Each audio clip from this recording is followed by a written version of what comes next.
Hey guys, imagine standing on the misty shores of Scandinavia in the dim light before dawn. Salt spray on your skin, seagulls crying overhead as ancient longships sit silent in the shallow harbor. What you're about to learn will turn everything you thought you knew about Viking masculinity on its head. Before you get comfortable, please hit like and subscribe, but only if you truly enjoy what I do. Drop a comment telling me where you're tuning in from and what time it is for you. It's always fascinating to see who's joining us from around the world. Now dim the lights, maybe turn on a fan for that soft background hum, and let's dive together into today's journey. You wake to the crackle of a peat fire, the scent of smoked fish mingling with damp wool. All around you, rough-hewn pillars support the heavy roof of the longhouse. Women stir cauldrons of porridge, dogs whine at the door. Outside, the wind moans through the pine trees. This is the Viking Age, an era of iron blades, unyielding honor, and songs carved in blood and stone. But beneath the roar of battle and the thunder of war horns lies a quieter, more tender world, one rarely spoken of in the sagas, a world of hidden glances, unspoken vows, and the subtle power of forbidden desire. The air feels charged, as if something ancient stirs behind the frost by the hearth. You follow the murmur of voices to a corner of the hall, where two men sit side by side on a raised bench. Their elbows touch, a casual accident you think, until you notice the way they share a loaf of dark rye, splitting each slice with practiced care. Their laughter is soft, their eyes bright. One drapes his arm around the other's shoulders, fingers brushing the woolen cloak. No one stops them, no one scolds, but the entire room seems to hold its breath. This is part one of our voyage into the untold history of homosexuality in Viking times. Over the next 20 minutes, we'll peel back the layers of stone and ice to reveal stories that the scribes left unspoken. We'll trace the secret passages of the sagas, where lines between friendship and love blur like ink on wet parchment. We'll meet warriors whose greatest battles were fought in the chambers of the heart, and poets who wielded words as deftly as axes. In this opening chapter, we'll explore three key truths: that same-gender attraction existed without a name in Norse culture, that intimacy between men thrived within strict codes of power and honor, and that silence, far more than punishment, was the shield that protected forbidden bonds. First, let's talk about labels, or rather, the absence of them. Vikings had no word for homosexual, no concept of gay or lesbian as modern societies know them. They recognized desire and attraction, yes, but they fit them into a wider tapestry of social roles. To be a man was to be a warrior, a farmer, a community pillar. There were expectations of courage, of loyalty, of honoring your word. To love another man out loud was not an option. It threatened the delicate balance of hierarchy and dominance. Yet attraction existed, undeniable as the northern lights.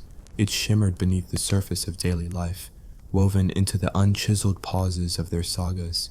Imagine the forge of a smith at first light. The hammer strikes glowing iron, sparks leaping like fireflies. Nearby, the shipwright's odd, smooths oak planks destined for distant shores. There, in that swirl of smoke and sweat, two men exchange more than greetings. They admire each other's strength, the way thick forearms glisten with oil, the curve of a back as a tunic slips. This isn't whispered gossip. It's a shared acknowledgement of power and beauty. But power in Viking culture was never simple. It was a game of dominance, of who wielded the axe and who yielded. The unspoken rule: you may love, but you must never seem the weaker. Next, we turn to the sagas themselves, our primary window into Norse society. Written centuries after the events they describe, these epic tales brim with battle scenes and duels of honor. Yet if you read between the lines, you find moments that jar against the brutal veneer. In Egil's saga, for instance, there's a fleeting exchange. Two warriors clasp hands not as rivals, but as brothers in arms, so tight that their knuckles turn white. The saga moves on, but that moment lingers, as though the scribe dared only whisper it, before retreating into the next clash of steel. Then there's the legend of Hrolf the Ganger, an outlaw who roamed the wild edges of the known world. In one chapter, he saves the life of his companion, Ketil, not just in battle, but when Ketil falls gravely ill. Hrolf tends him day and night, refusing to leave his side until he breathes again. The narrative doesn't label it as love. To do so would be to break the unspoken code. Instead, it presents devotion as a matter of honor, a bond stronger than kinship, forged in fire and ice. Finally, we confront the power of silence. In Viking art, there are no explicit depictions of same-sex embraces. In runestones, no declarations of forbidden longing. Yet silence does not equal absence. It conceals truth like a thick cloak, protecting those who might suffer if their desires were laid bare. Imagining a man accused of being unmanly in the village assembly. The insult cuts deeper than any sword. To be labeled weak, to be seen as yielding, to be suspected of placing another man above oneself. Such a stain threatened your very right to stand in the hall of your lord. And yet, many risked that stain in private moments, delighting in a closeness that drowned out all fear. As dawn brightens the horizon, you step outside and find the shoreline empty. A broken longship skeleton lies half buried in sand, its timbers bleached by time. Nearby, footprints appear, two sets side by side, heading toward the water. They stop at the tide line, joined together. You wonder, did these footprints belong to brothers? To lovers? The sand will wash them away with the next tide, but the question remains etched in your mind like a rune. What was the nature of their bond? Over the coming parts, we'll follow those footprints deeper into the Norse heart. We'll examine the laws that govern sexuality, the poems that dared to hint at passion, and the rare confessors who risked exile to speak their truth. We'll meet the whispered heroes, Thorstein and Grim, Nall and Gunnar, whose names survive only because their love was strong enough to slip past the cracks of history. But right now, lean in closer. Feel the cold wind on your face and the heat of the hearth at your back. Listen for the unspoken words hiding in the crack of every saga, the silent spaces that echo with longing. The Vikings may have carved their stories in iron and stone, but some chapters were meant to be remembered only in the beating of a warrior's heart. This is where our journey begins. On the edge of silence, at the threshold of a truth withheld. And as the sun climbs higher, we prepare to venture further into the shadows of Valhalla, to uncover the hidden tales of love and identity among the fiercest warriors the world has ever known. Stay tuned, because next we'll explore the unyielding laws and customs that shaped every warrior's life and every forbidden love. Our voyage is just beginning. You tighten your cloak against the chill that seeps through the cracks of the longhouse walls, settling beside a roughly hewn bench where two barrels of ale hiss softly as they breathe. The smoke curls overhead like an ancient serpent, carrying with it the weight of unspoken truths. In part 2 of our journey into the untold history of homosexuality in Viking times, we step into the realm of law and custom, the invisible chains that bound desire as tightly as iron shackles. In the great assembly, or thing, where free men gather to settle disputes and pass judgment, the air crackles with rhetoric and the clash of shields. Here, law is not written on scrolls, but recited from memory, every clause and penalty carried in the mind of the Loksogumader, the law speaker. It is said that worse than theft or murder in the eyes of the community was the crime of arger, a term dripping with contempt that branded a man as unmanly for assuming the passive role in forbidden intimacy. To be called arger was to be shamed before your kinsmen, stripped of your honor and risk outlawry, forced to flee into the wilderness where survival meant living beyond the protection of any lord or clan. Imagine a village meeting convened by the glow of brand new torches. A farmer stands accused of arger. Rumors whisper that he allowed another man to guide his hand during a private ritual of devotion at the river's edge. Witnesses tell of a silver ring slipped onto his companion's finger, a token meant for lips and hearts, not brides. The hush that falls over the crowd is thicker than the midnight fog. Voices rise in condemnation. He dishonors us all. He yields like a slave. The law speaker intones the penalty. Exile for 3 winters, possession seized, name struck from the clan annals. And yet, in the same culture that condemns him, one hears of work songs composed in hushed tones, praising the union of 2 warriors whose bond shone brighter than any battlefield triumph.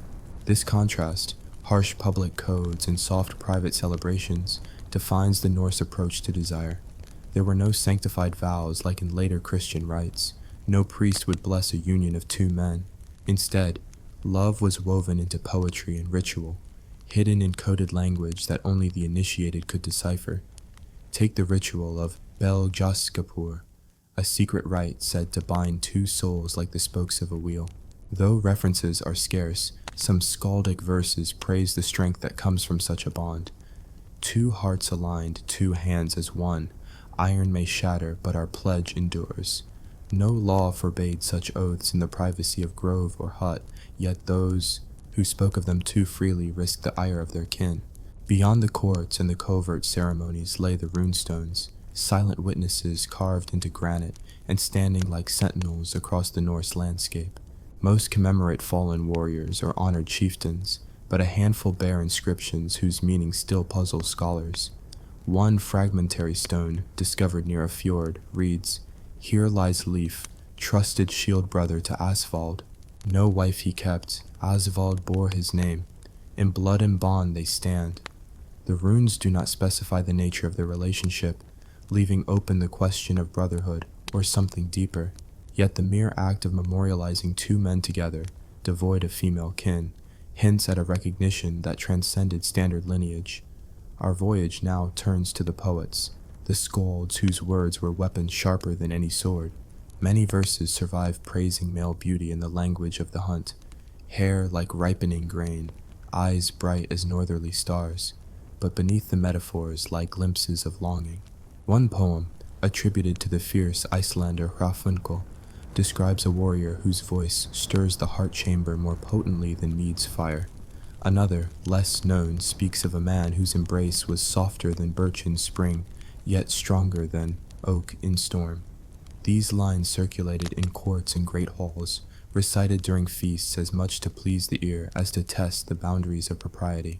Who among the lords dared to ask whether the subject of praise was a wife's son or a brother in arms?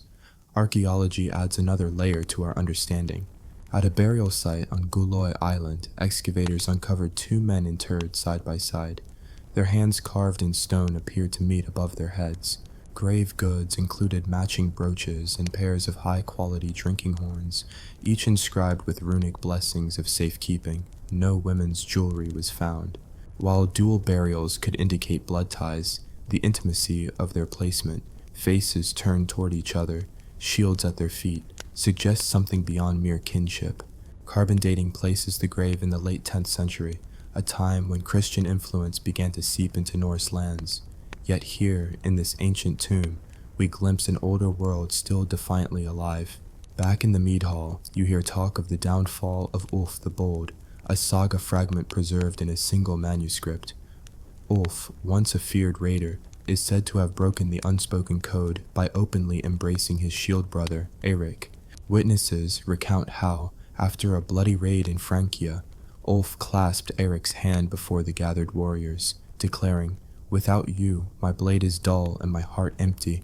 The hush that followed was described as colder than the North Sea shrew, midwinter. Though no formal penalty is recorded, monarchs and jarls often looked the other way when great warriors were involved. The memory of that moment lingered as a warning. Love could be tolerated only so long as it remained unspoken, unclaimed, unchallenging to the social order. Yet there were those who defied even silence. In the later period, when Christianity tightened its grip, clerical scribes added new condemnations against what they called unnatural lore. Ecclesiastical laws borrowed from continental codes prescribed death for those who went against nature, equating same-sex acts with witchcraft. This marked a turning point. What had once been whispered might now be punished by fire.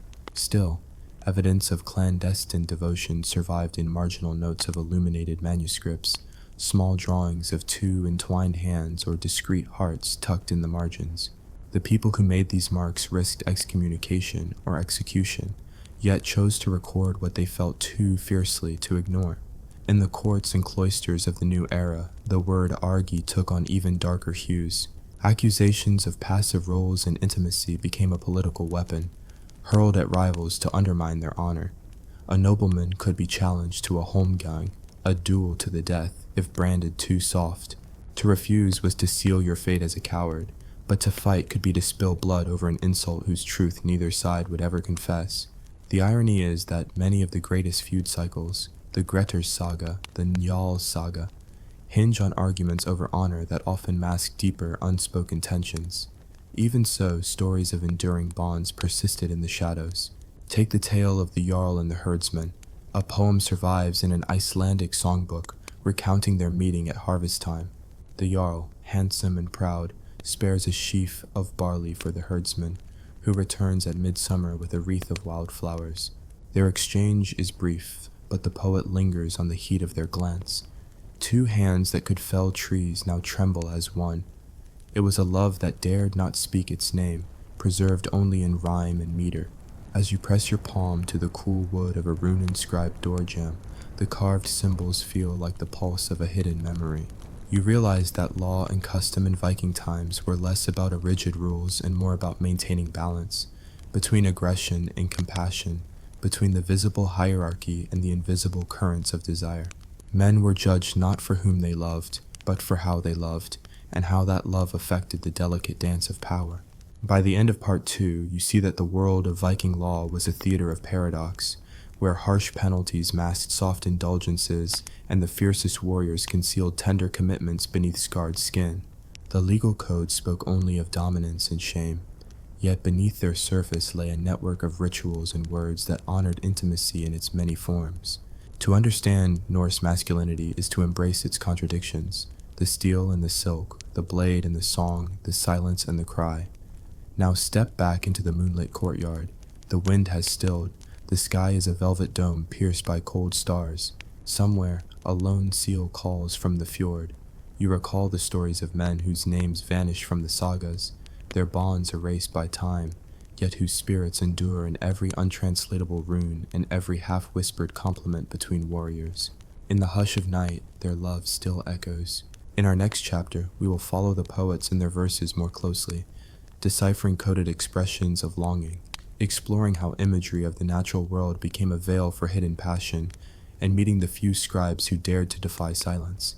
We'll trace the evolution of these stories as Norse lands Christianized and the old loyalties crumbled, asking, what happens when a culture loses the language to speak its deepest truths? Until then, keep your eyes on the runes and your ears to the wind. The next saga awaits. You sit again by the fire as the embers glow low, the night air holding its breath. In Part 3 of our journey through the untold history of homosexuality in Viking times, we step into the world of the skalds and the scribes, those rare voices brave enough to cloak forbidden longing in poetry and marginalia, preserving fragments of truth for future ears to discover. From the moment a young would-be poet first hefts a quill, or in the earliest age, scratches a stylus into a scrap of birch bark, he learns that words are weapons, capable of cutting deeper than any blade.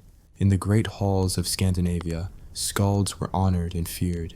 Their verses commemorated victories, celebrated chieftains, and soothed the wounded soul.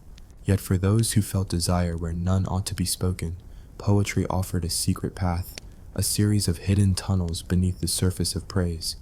Imagine the great hall of a jarl, torches flickering against timber walls hung with tapestries. A skald steps forward, gathers his breath, and begins. Your hair, like barley ripe beneath the sun, shimmers gold as you stride to meet me, not as brother, not as kinsman sworn, but as heart sworn to kindled flame. A murmur ripples through the crowd. The words could describe any warrior's valor. They could adorn a tale of kinship, yet the cadence, the choice of flame, the way the eye lingers on kindled, all betray an intimacy that no bride could claim. The jarl himself smiles, pats the poet's shoulder, and honors him with silver. The verse is repeated, shared among guests, and tucked into the folds of memory. Yet no one dares ask, whom did the skald truly praise? This was the power of metaphor in Norse culture. The natural world, fields, forests, sea, provided cover for emotions that dared not speak their names.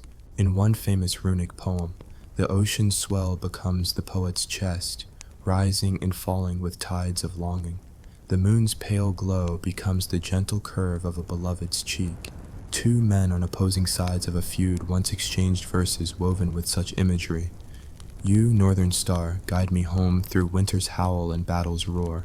In your light I find my rest, my shield laid down upon your shore. To the untrained ear, this might be praise for a distant king or a long-lost friend. But to those who knew the code, the language of rest and shore in that context spoke of surrender and refuge, a bond that transcended blood. The skalds learned to speak in a language of half glances and double meaning, so that only those intended would catch the hidden beat of the heart beneath the drum of war. Such verses survive in manuscripts like the Konungsbok, King's Book, and the Stockholm Codex, yet always with layers of ambiguity. Marginal notes, small drawings in red or black ink, often hint at deeper truths. A tiny pair of entwined hands might appear beside a stanza, or a simple heart shape tucked into the corner. These weren't mere doodles, they spoke to a brotherhood of readers who recognized the symbols. Scribes who added them risked both ecclesiastical censure and ruin, especially as Christianity took firmer hold. It was in these scriptoria, in the smoky candlelight of monastery chambers, that silence finally met ink. The same hands that copied psalms also traced runic formulas of ancient gods into the margins. In one 11th century Icelandic manuscript, a scribe scrawled between lines of Luke's Gospel a terse note: Carl and Sigurd, soul-bound. The context is unclear, 2 merchants, 2 brothers, but the placement between passages on love and sacrifice suggests a deliberate echo. The scribe risked damnation under both Christian and secular law to preserve a memory of devotion. Archaeology, too, offers whispers. In a remote cellar beneath what was once a coastal lord's estate, fragments of wooden writing boards were uncovered, wax tablets bearing faded runes. Among legal contracts and tax records, one tablet holds a poem addressed to my dearest companion. The wax is weathered, lines nearly illegible, but the surviving stanzas speak of comfort in the dark hours and warmth shared beneath animal hides. This was not a contract of land or cattle, but a covenant of the heart, never mentioned in assembly halls, yet preserved by chance in damp earth. These discoveries reveal that even as the public world grew more intolerant, ecclesiastical councils condemning unnatural acts, secular law speakers branding men with the stigma of argra, private voices rose in coded defiance. Skalds and scribes created a parallel record, a palimpsest of longing that survived erasure. Their work reminds us that culture is not a monolith, but a tapestry woven from many threads, some celebrated, some secret. One such thread is found in the saga of Kveldulfur the Quiet. In a fragmentary tale likely penned in the late 12th century, Kveldulfur takes a keen interest in his shield brother, Einar. When Einar is mortally wounded, Kveldulfur refuses to leave his side, whispering verses of farewell. For every breath you draw but once, my own heart splinters like old ice. Were it my fate to lie beside, no sea nor sword could cleave our ties. The saga jumps ahead to describe Kveldulfur's grief, but the verses themselves survive only because they were copied into a later compendium of poetry. There, they sat unremarked for centuries until a 20th century philologist, reading between the lines, identified their unique resonance. Your own voice catches in your throat as you recite these lines by the fire. They feel like a confession, a plea made in the dark. You remember the skald's use of ice and sea to mark distance and barrier, and yet these images also speak of endurance, of hearts unbroken by time or tide. The poem does not declare love in modern terms, yet its tenderness surpasses the fiercest battle cry. But not all scribes worked in obscurity. In one extraordinary instance, the 13th century scholar Snorri Sturluson, author of the prose Edda, includes in his treatise on poetry an entire chapter devoted to lofkveda, praise poems, for male companions. Though he couches his commentary in academic terms, Snorri offers examples of how meter and metaphor can express devotion. He writes, "Let the poet know that the greatest honor he can bestow is that of the heart. Words that bind souls outlast the mightiest shields." His inclusion of these verses in a text later recopied by Christian monks shows a rare tolerance, perhaps born of respect for tradition, perhaps of an unspoken kinship with the poets themselves. As the candles gutter low, you recall the story of a young Icelandic nun who, in the margins of her prayer book, drew a simple scene of 2 women beneath a tree. No words accompany the sketch, only the image of hands reaching for one another. Found centuries later, this tiny drawing shattered assumptions about medieval Scandinavia's views on same-sex intimacy. It proves that, across gender lines, desire sought its way onto page and into memory. Your journey through these verses in marginalia reveals a culture that spoke in riddles when direct speech was too dangerous. It honored loyalty and devotion, even when those bonds defied the public codes of power. In the hush between skaldic lines, in the bleed-through of ink onto vellum, you hear the pulse of hearts that would not be silenced. Now, as dawn's pale fingers touch the horizon beyond the longhouse window, you prepare to stand once more upon the threshold between old and new worlds. In our final chapter, we will follow the Christianization of Norse lands and witness how scribes, poets, and lovers navigated the clash of faiths. We'll explore the fate of those who chose exile over renunciation, the secret congregations that met in hidden groves, and the echoes of Norse devotion that survived beneath crosses and broken runes. But for now, close your eyes and let the memory of skaldic melodies drift through your mind. Soft as a lullaby, fierce as an oath, the poet's voices linger in the air, carrying you toward the dawning of a new age. Our voyage is almost at its end. In Part 4, we step into the era when silence became a battleground, and we ask, can a culture lose the words for its most sacred truths? Until then, keep the embers alive, for the greatest stories burn brightest against the dark.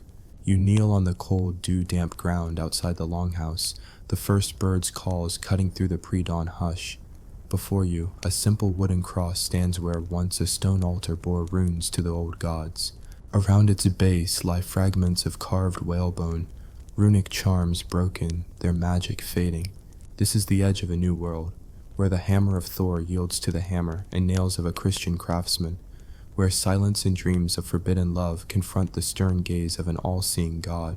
In Part 4 of the Untold History of Homosexuality in Viking Times, we step into the era of Christianization and legal reform, the crucible in which old loyalties were tested, secret bonds were forced underground, and words of desire risked eternal peril. We will follow the journeys of exile and defiance, meet the clandestine gatherings that kept ancient whispers alive, and uncover the legacy of Norse devotion that survived beneath crosses and broken runes.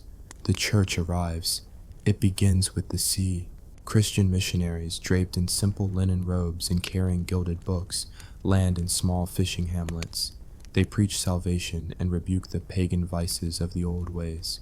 For many, the promise of eternal life in Christ's kingdom brings hope amid famine and strife. But for those whose hearts know unspoken desire, the new faith brings dread. Canon law, borrowed from continental Europe, prescribes harsh penalties for sodomy, lumping same-sex intimacy with bestiality and witchcraft. Execution by burning or hanging becomes an accepted recourse. Public spectacles meant to demonstrate the power of the cross and the price of sin. Imagine a coastal village where two warriors once slept side by side in perfect trust. One returns from a long raid in the east bearing gifts, the other tends the hearth in his absence. Their shared life is ordinary, until the priest arrives, cloak gleaming white, staff topped with a carved crucifix. He inspects the burial mounds, the idols toppled in his wake, then casts a stern eye on the two men. Rumors spread. They worship the old gods, and worse, they indulge in unnatural practices.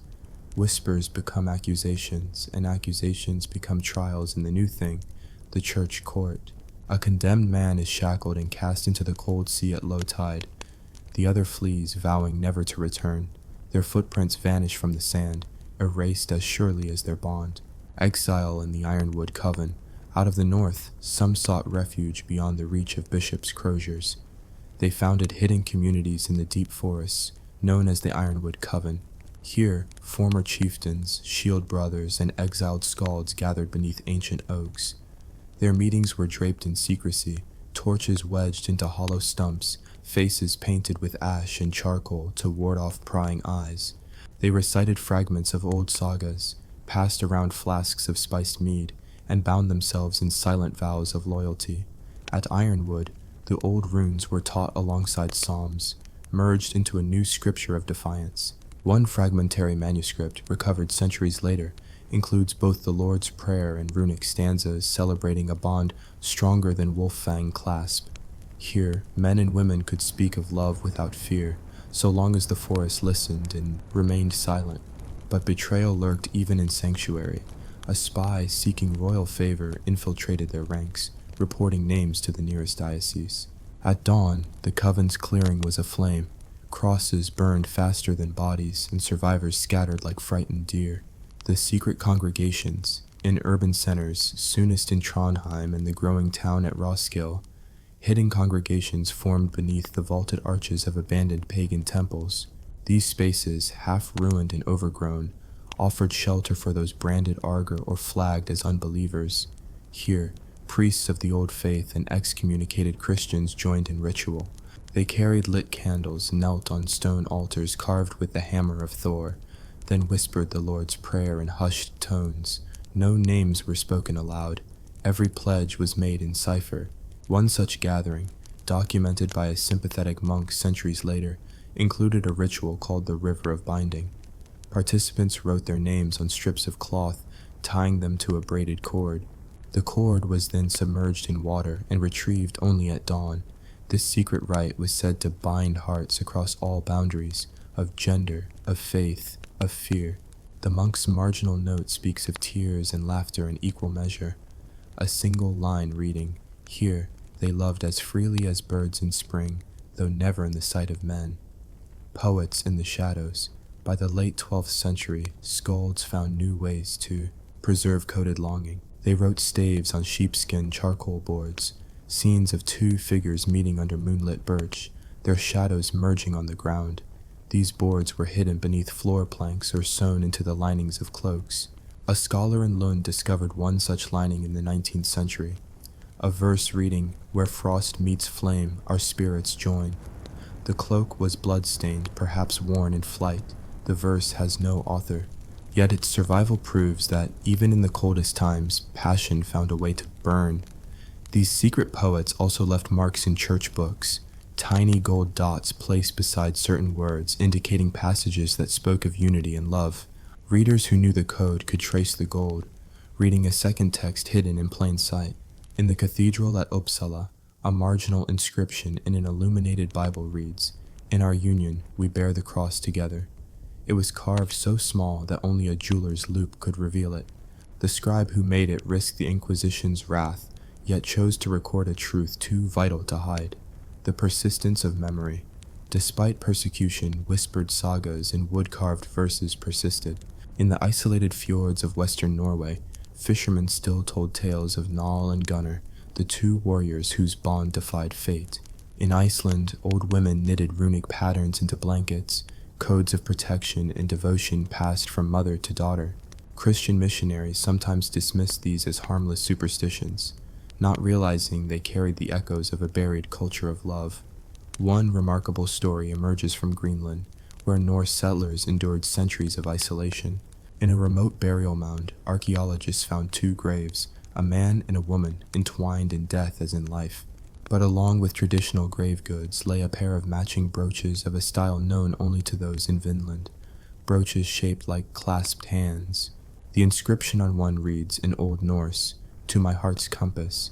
It suggests that, even at the fringes of the world, the language of intimacy could cross boundaries of gender and geography, echoes in modern scholarship.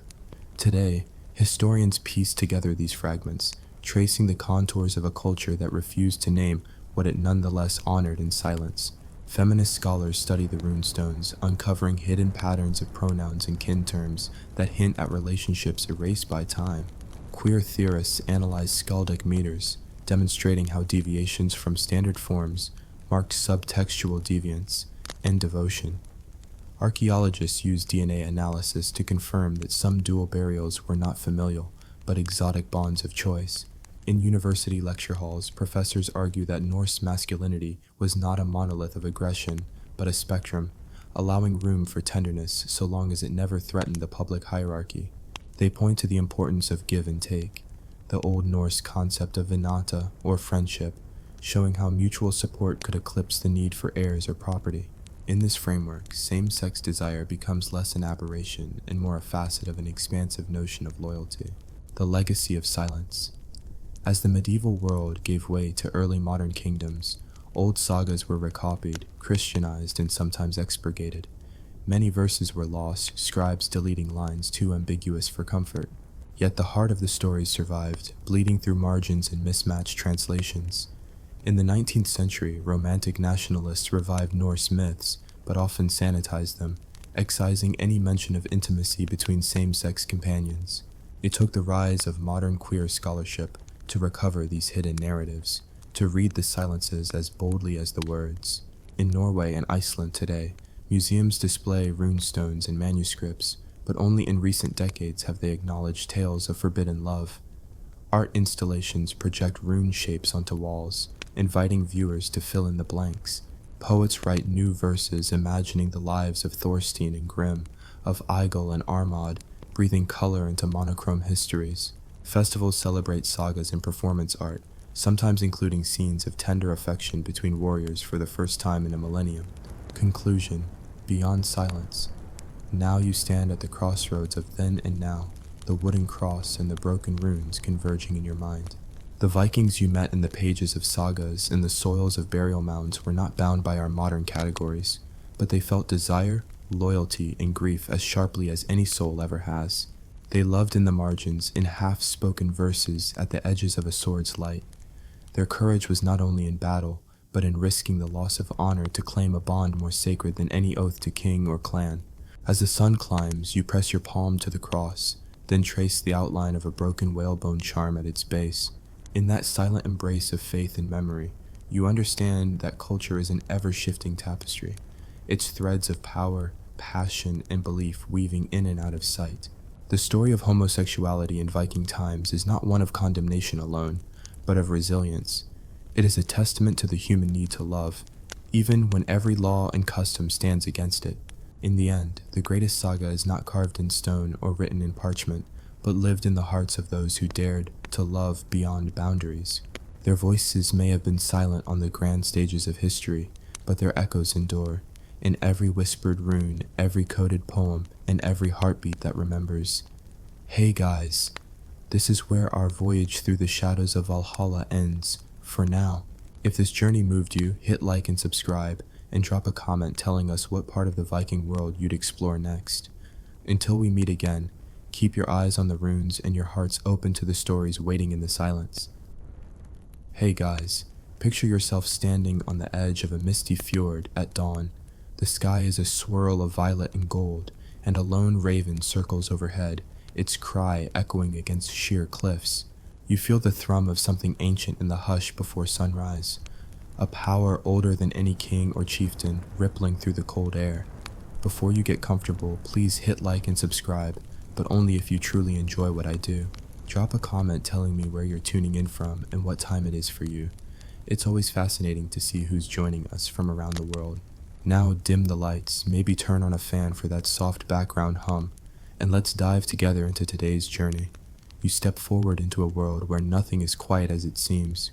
The mist parts to reveal a circle of standing stones, weathered by centuries of wind and sea spray. In their carved grooves, faint runes whisper of gods who wore women's clothes and giants who bore children in secret. Welcome to part 1 of our voyage through why Norse myths contain so much gender bending. Over the next 20 minutes, we'll unravel the threads of transformation, disguise, and boundary crossing that pulse at the heart of the Viking imagination. In this opening chapter, we'll uncover 3 foundational truths: fluid divinity. Norse gods and goddesses routinely shift forms and roles, blurring the line between male and female, human and animal. Ritual, reflection. These myths mirror real rituals and beliefs in Norse society, where warriors donned women's raiment for rites and seers transcended binary roles. Cultural commentary, gender-bending stories served as commentary on power, identity, and the unpredictable nature of fate itself. Fluid divinity, gods beyond gender. Imagine Odin, the All-Father, the one-eyed wanderer who gave up an eye for wisdom.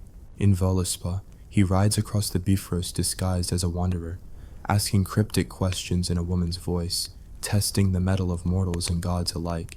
He doesn't shrink from blurring his identity, he shapeshifts at will, wearing the silken gown of a Völva, seeress, to enter sacred groves where immortal men fear to tread. Why would the supreme god abandon his masculine guise? Because in the Norse cosmos, power resided not in fixed categories, but in the freedom to transcend them. Then there's Loki, the trickster, father of monsters, lover of chaos. One moment he's a handsome man, the next he's a salmon, a mare, even a fly. His most famous act of gender bending comes when he transforms into a female horse to distract the stallion Svadilfari ensuring the giant builder fails his impossible task and cannot claim Freya as payment. From that union, Loki, while in mare form, gives birth to Sleipnir, Odin's eight-legged steed, a god fathering a child as a mother horse. It's the ultimate statement that Norse mythology saw creation and parenthood as realms beyond human binaries. Freya, the goddess of love, war, inciter, sorcery, commands yet another form of fluidity. She dons the falcon cloak to swoop into enemy halls, her wings of feathers warping her shape mid-flight. But more than mere metamorphosis, Freya's rituals demanded that her priest, both men and women, master a liminal space between genders. They learned to weave protective spells by embodying the goddess's fluid essence, crossing social boundaries to enter trance states. Ask yourself, why did these deities, so fierce and so revered, toy with identity like a child with a feather? Because in Norse thought, identity was not a prison cell, but an instrument of will. The gods taught that to survive the capricious cosmos, one must learn to adapt, to move through the world unbound by expectations. Dusra. Ritual reflection. Mortals in disguise. The gods' gender bending didn't remain up on high, it trickled down to the rituals of everyday Norse life. During the great blots, sacrificial festivals, some warriors took on the persona of Freya herself, wearing her cloak of feathers and painting their bodies with ochre and ash. These maiden warriors danced around the altar, their identities suspended between male and female, mortal and divine. Their dance was not mockery, but homage, inviting the goddess's blessings and channeling her power. In the sagas, you find stories of berserkers who donned gowns to infiltrate enemy camps, their cross-dressing a practical necessity wrapped in symbolic potency. One infamous tale recounts how a band of shield maidens, women warriors, defended a remote fortress. The attackers, unsure whether they faced male or female fighters, hesitated, giving the defenders the edge. In hindsight, we call it strategy. For the Norse, it was proof that bending gender could shift the balance of power in an instant. And then there were the Volur, the seeresses, whose rites of cider blurred the lines of gender so completely that male practitioners, called Seidemen, were stigmatized as unmanly or arger if they engaged in it. Yet, despite the stigma, men sought out this forbidden power, drawn by the promise of visions and guidance. They risked shame to step beyond masculine norms, trading rigid social roles for the unstable freedom of the liminal. These rituals show us that Norse culture did not see gender as a fixed axis, but as a spectrum of roles to be assumed and discarded. By performing the rites of goddesses, male worshippers gained access to powers denied to them in everyday life, and the stigma attached to such practices reveals the tension at the heart of Norse society, a deep awareness that the very act of bending gender could both empower and endanger a man's honor. Third, cultural commentary, myths as mirrors. It's easy to dismiss these tales as mere fantasy, but Norse myths functioned as moral and social commentary. When Thor, the hammer-wielding paragon of masculinity, must don Freya's bridal veil to retrieve his stolen hammer from the giant Thrymr, the saga Thrymskvida transforms a marriage ritual into comedy.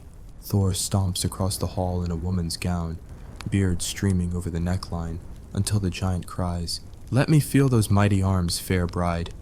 Thor, fully aware of the ruse, grabs Mjolnir under the cloth and reveals himself, smashing Thrymr in a few brutal blows. The joke cuts deep. It mocks a rigid fear of effeminacy while celebrating the hero's willingness to transcend it for the greater good. By making Thor the butt of the joke, the saga underscores that true strength lies not in unyielding adherence to gender norms, but in the flexibility to adopt any guise necessary to reclaim what matters. Similarly, the tale of Odin's wandering serves as a critique of authority. When he questions a king disguised as a vulva and later reveals himself, he exposes the limits of mortal rule. The king's men laugh at the old woman's riddles, only to learn that she holds Odin's eye, his eye of wisdom. The myth teaches that power is not a birthright, but a gift granted to those who can see beyond surface appearances, who can walk in another's skin without fear. Even the giants, portrayed as monstrous others, display fluid identities. Thjazi, the giant who kidnaps Idun to steal her apples of youth, transforms into an eagle to flee Asgard. When the gods trap him, he turns back into giant form and pursues them, his pursuit a blur of shapes. The moral here is ambiguous. Are the giants malevolent for shapeshifting, or are the gods hypocritical for condemning a trait they themselves practice? The tension invites listeners to question the boundaries of community and otherness. Your first glimpse. As you stand among the stones, you feel the residue of these stories in every carved rune and every cracked pillar. You realize that Norse myths wielded gender bending not just for spectacle, but as a lens to examine identity, power, and the very nature of reality. They remind us that the world is not black and white, but a shifting mosaic of possibility. Feel the chill dissipate as the sun warms the stones, and listen for the echo of a goddess's laughter in the wind. The journey has only just begun, and the mist still holds secrets waiting to be revealed. Stay tuned. Our voyage into the shifting shapes of Norse myth continues in part 2. The hall's laughter still echoes in your ears as the first stones of daylight catch the torch's dying glow. In part 2 of our voyage through why Norse myths contain so much gender bending, we step into the realm of comedy and inversion, where the gods themselves become clowns to expose the limits of power, poke at social anxieties around sex and status, and remind mortals that identity is no straight line. We'll delve deep into the playful subversions of Thrimskvida, Lokasenna, and lesser-known tales, unpacking how humor became a tool of critique and revelation in the Viking world. First, Thrimskvida, the bridal veil of truth. Imagine the giant Thrimmer, tremendous in size but buffoonish in mind, sneering at the thunder god's hammer, Mjolnir, now buried 8 leagues beneath Jotunheim's ice. He dances with glee, proclaims, "Without that hammer, the gods cower like sheep."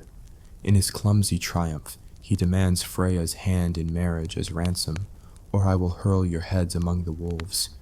Up in Asgard, panic roils. Thor, mighty son of Odin, paragon of masculine might, is cornered by his fellow Aesir. "You must dress as the bride," they cry. "Mjolnir," they reason, "will sanctify the wedding and return to them its rightful bearer." You picture Thor, red-bearded and roaring, forced into Freya's bridal gown, satin hems dragging across the floor, a ring of bridal gold at his nose, and a veil slipping over his throne brow. His great hammer is wrapped in linen, held as bouquet. He looks nothing like a groom and everything like a terrified child. But in this masquerade lies the saga's genius. As Thor and Loki, his cunning companion, stride to Jotunheim, the trickster dons Freya's voice, lisping coquettishly. The giant's hall lurches between awe and disbelief. "Come closer, my sweet bride," Thrymer coos. Thor's massive foot nearly shatters the dais as he crushes the platter of goat's cheese meant for the feast.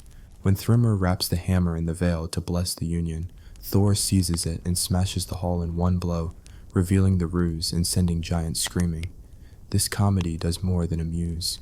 It exposes core anxieties, fear of emasculation, the vulnerability of power when forced into perceived female forms, and the performative nature of gender itself.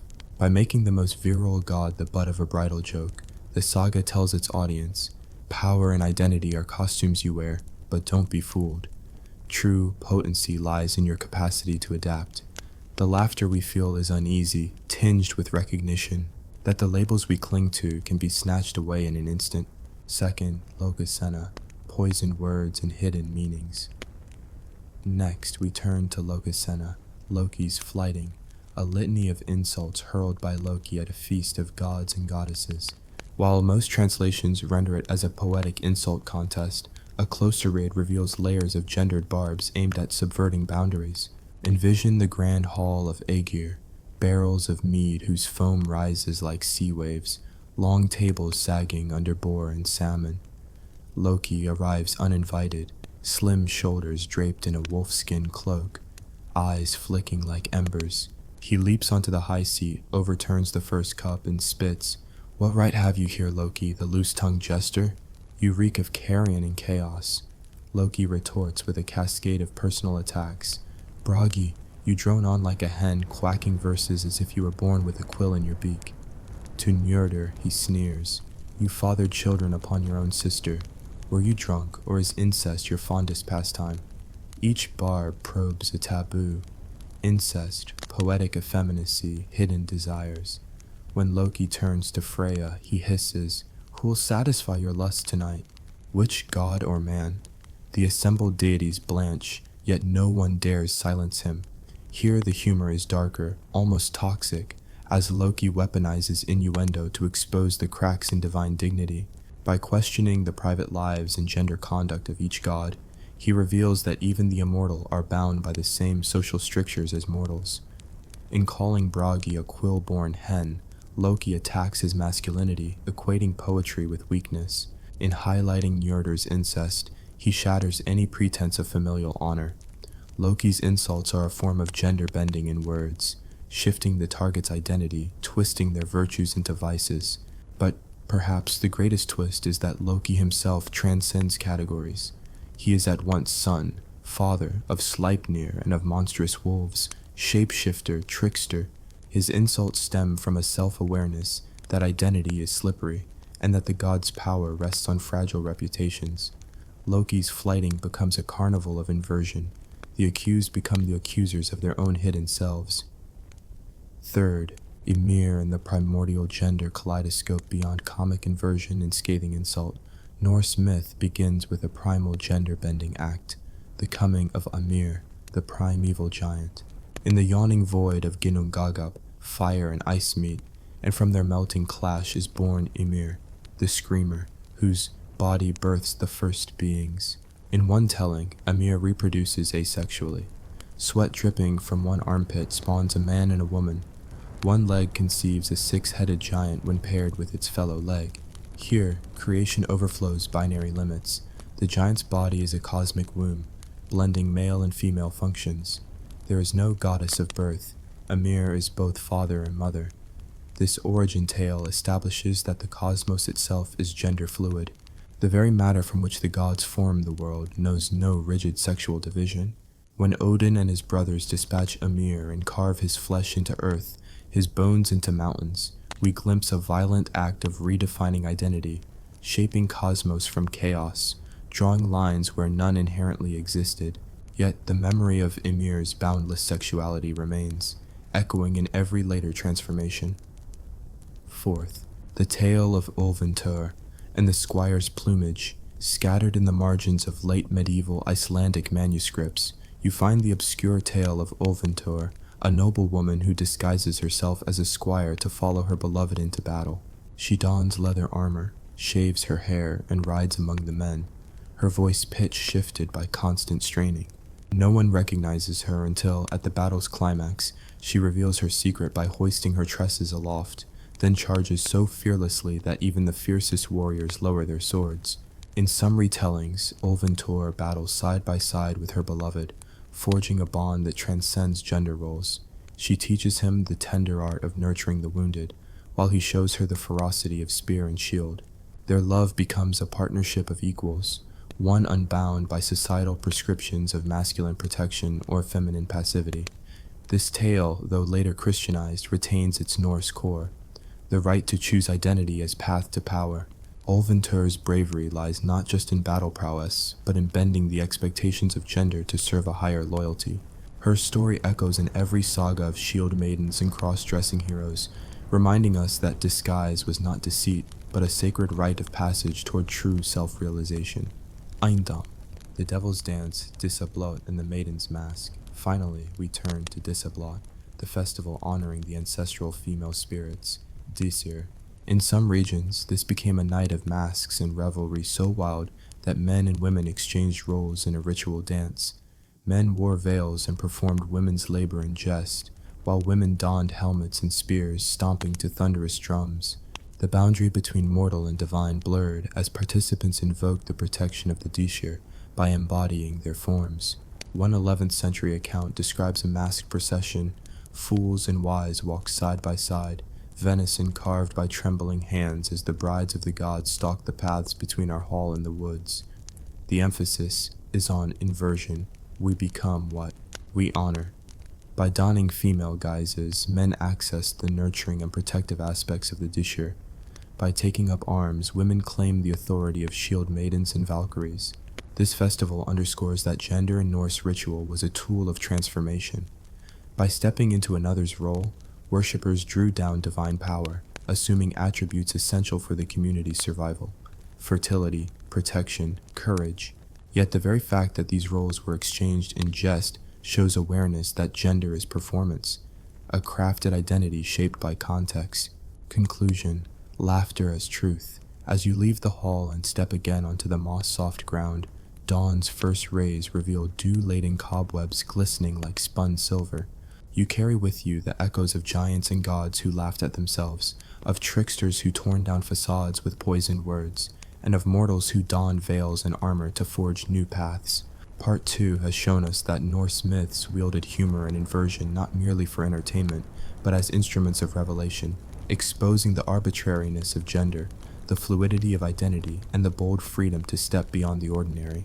In Part 3, we will journey into the archaeological record and the lore of ritual enthusiasts, uncovering feathered cloaks, carved stones depicting two-spirited figures, and the hidden texts of seeresses whose rites demanded fluid embodiment.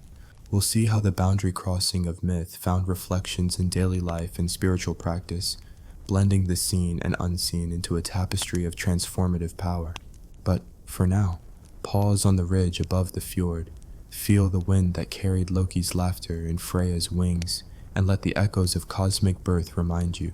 The Norse believed that to truly live, one must be ready to break every mold. Stay tuned, our exploration continues in Part 3, but Loki was only the beginning.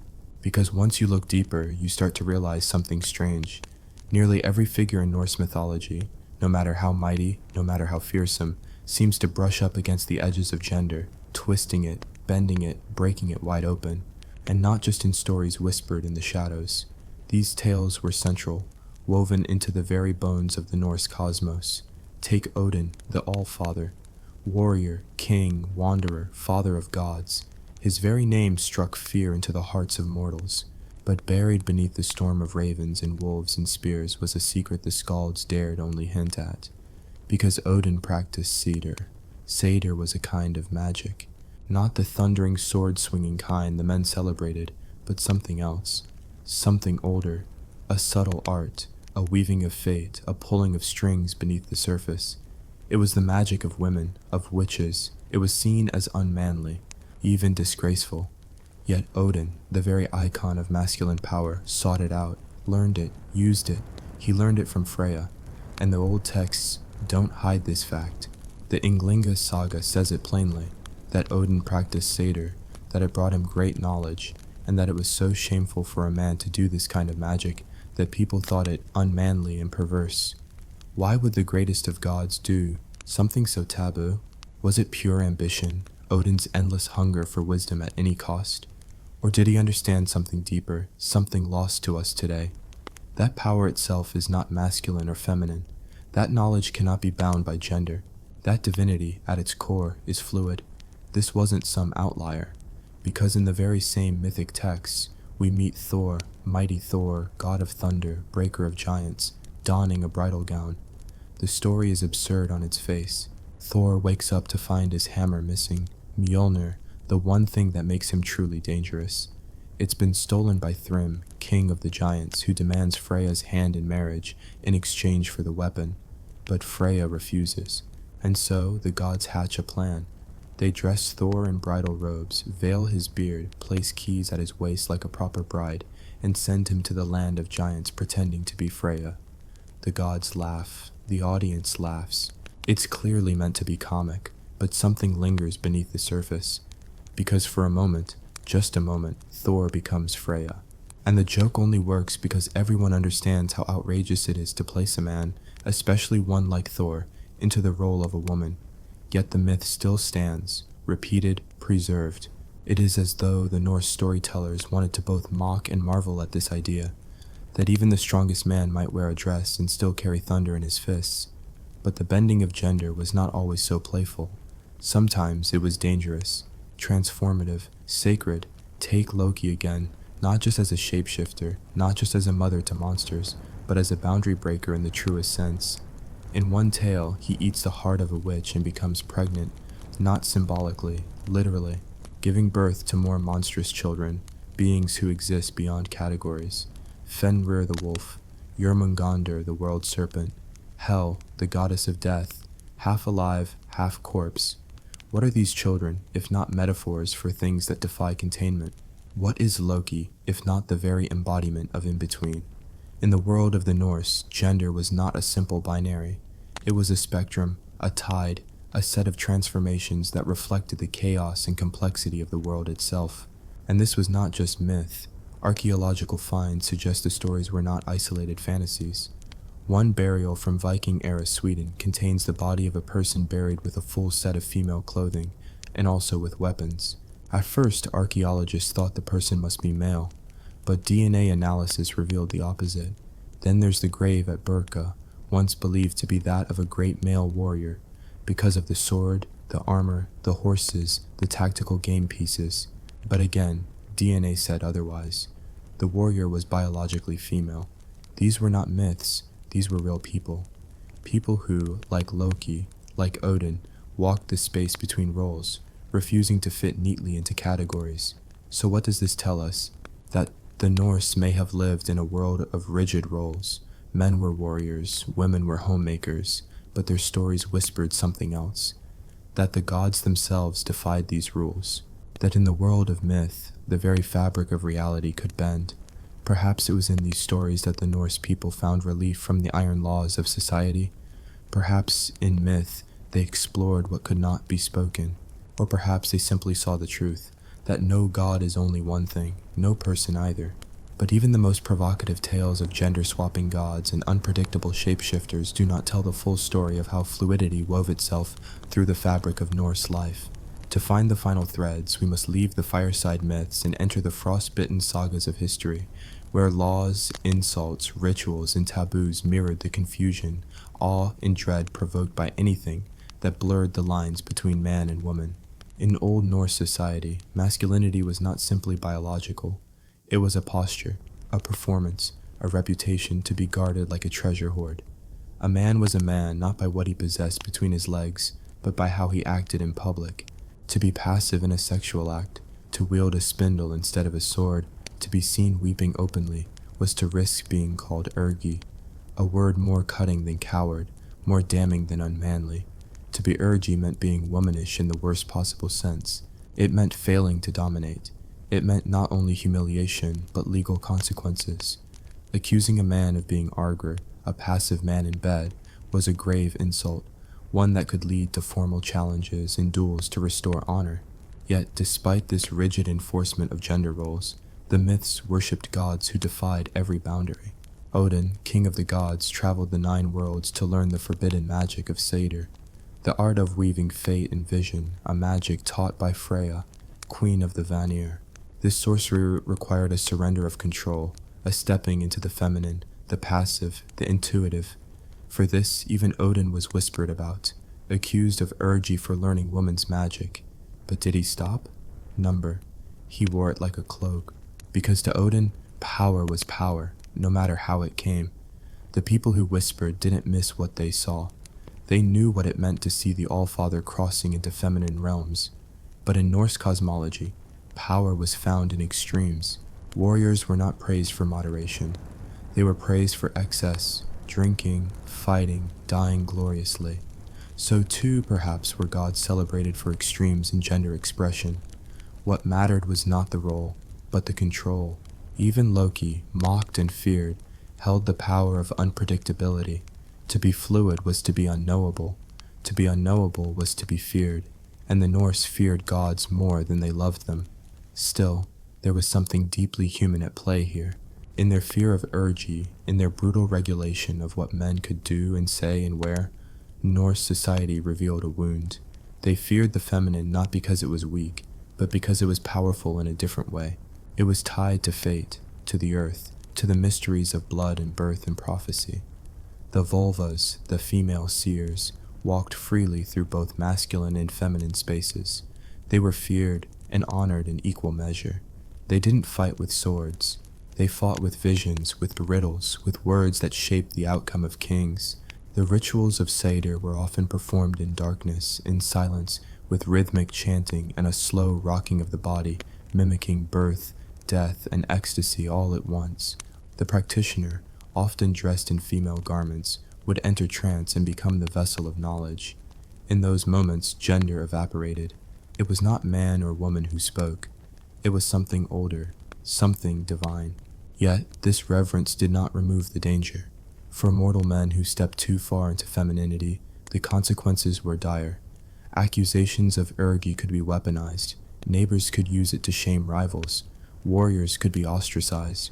Priests of Odin who practiced Seder in public risked being seen as traitors to their own kind. But what then do we make of the stories that survived? Why did the Norse, so brutal in their enforcement of manhood, leave us tales of gods giving birth, of men becoming women, of warriors dressing in bridal gowns? Maybe it was because they knew something that we are only now rediscovering. That gender was not a cage. It was a costume, one that the gods could remove, wear, reverse, or abandon entirely. And if the gods could do it, why not the souls who worshiped them? The sagas may not say it out loud, but between the lines of battle and betrayal, there lies a strange kind of invitation. An invitation to slip the bonds of role, name, even body, an invitation to become whatever the moment requires. The Norse people lived hard lives, short lives. They needed flexibility to survive. Rigid identities could crack under pressure, but fluidity? Fluidity could adapt. This may be why Loki endures, because they are not simply a trickster, but a mirror. To some, a horror. To others, a promise. And perhaps that's the secret. Norse mythology is filled with gender bending not because the gods were confused or chaotic or flawed, but because they were honest. Honest about the strange, shifting nature of being. Honest about how power changes hands, how roles reverse, how even the fiercest warriors may need to yield, and even the gentlest seers may command the fate of all.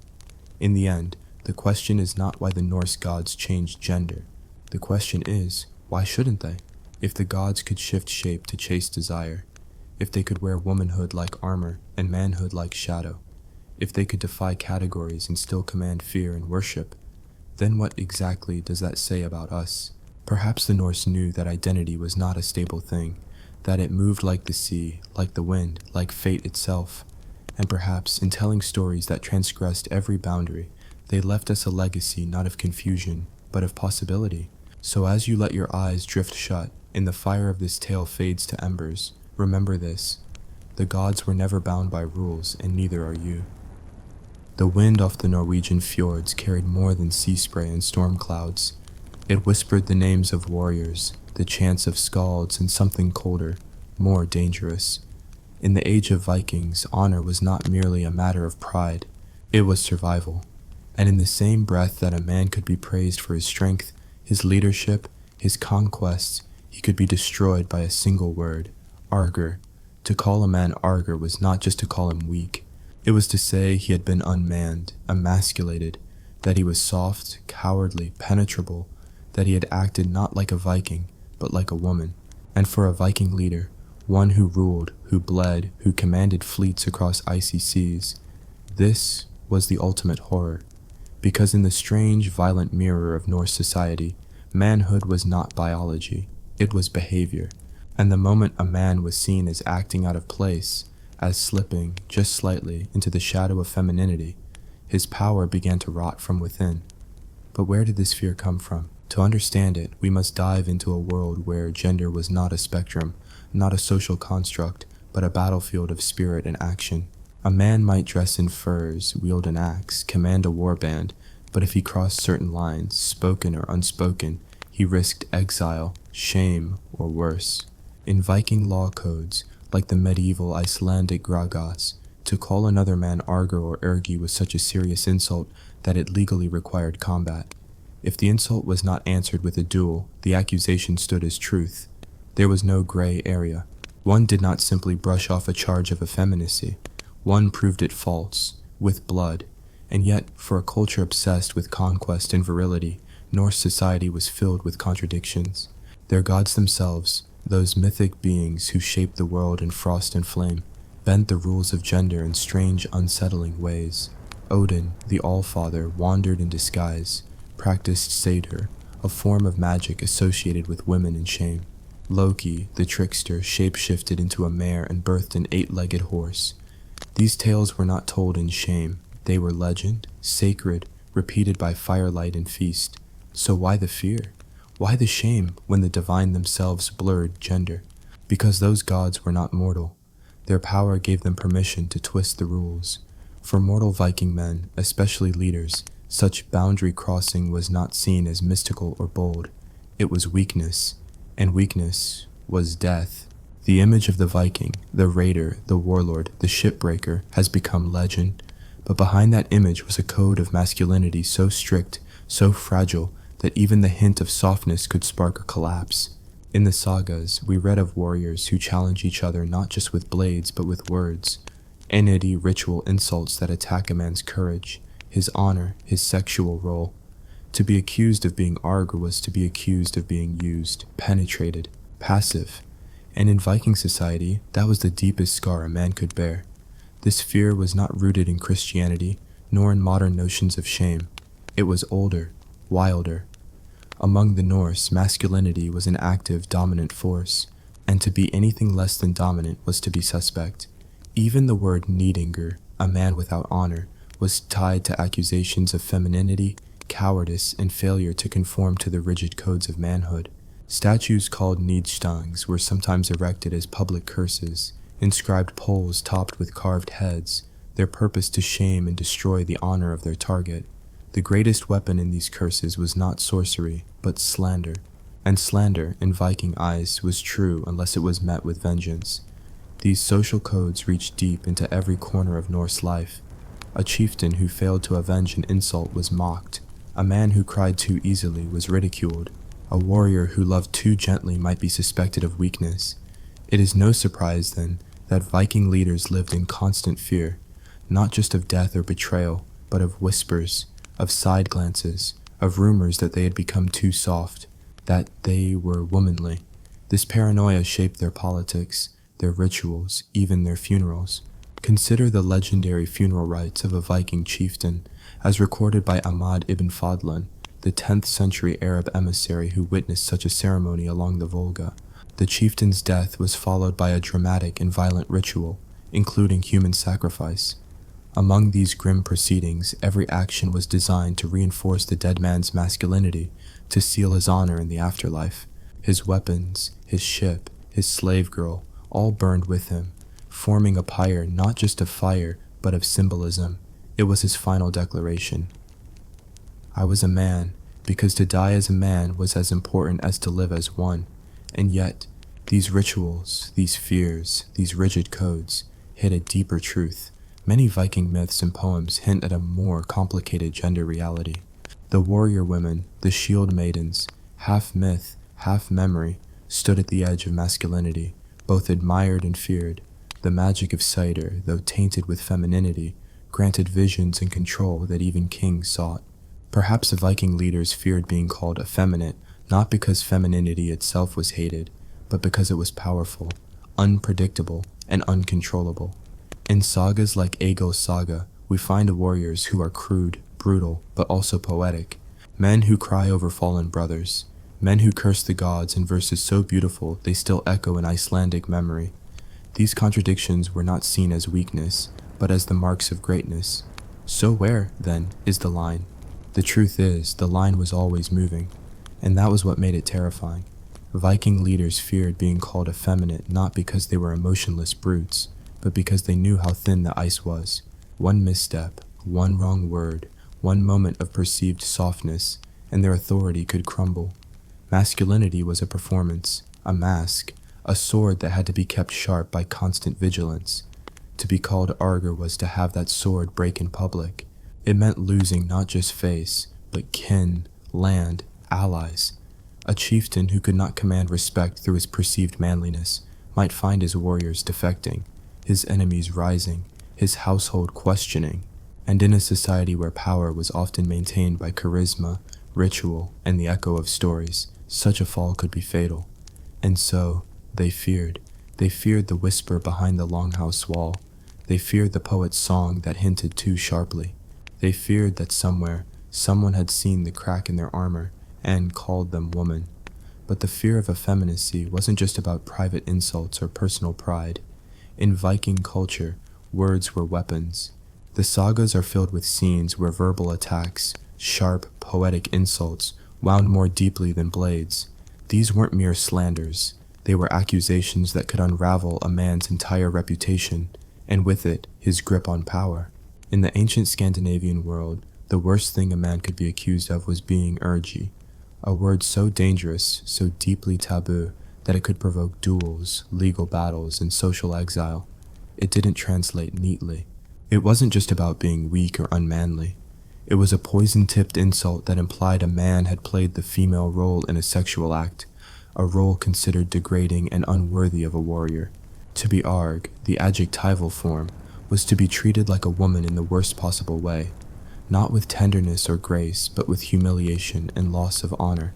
It didn't matter how many battles you'd won, how many enemies you'd slain, or how fiercely you roared in the shield wall. If someone called you arg, your masculinity evaporated in the eyes of others. You became a shadow, a mockery of manhood. Even magic, which held immense power in Viking culture, was tainted by this fear. The practice of satyr, a form of Norse sorcery associated with fate, prophecy, and control, was respected and feared, yet strictly feminine. Odin himself, the Allfather, practiced satyr, but even he was ridiculed for it. In the Lokasenna, a poem where Loki accuses the gods of their hidden sins, he mocks Odin for practicing this woman's magic, saying that no real man would stoop so low.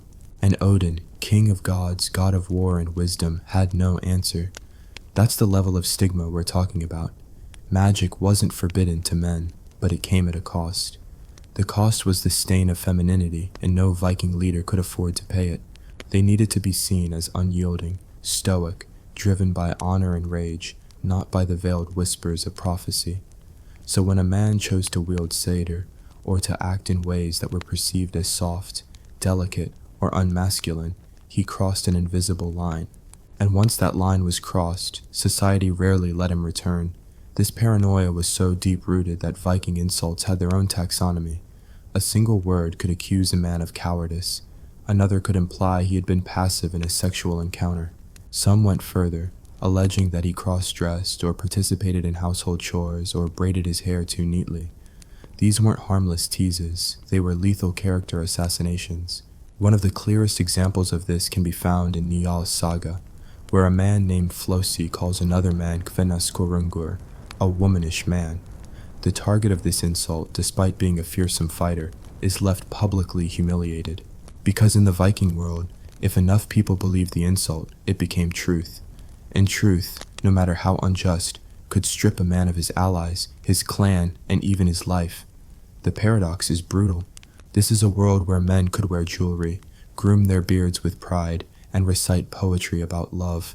But if they dared cross the line into what society viewed as womanly, the punishment was swift and merciless. Strength was allowed. Beauty was allowed, but softness, submission, even the suggestion of it, unforgivable. The obsession with masculine dominance was not just cultural, it was legal. In Icelandic law codes like Gragas, accusing someone of being arg without proof was itself a punishable offense. Why? Because the accusation alone was enough to destroy a man's life. Think about that.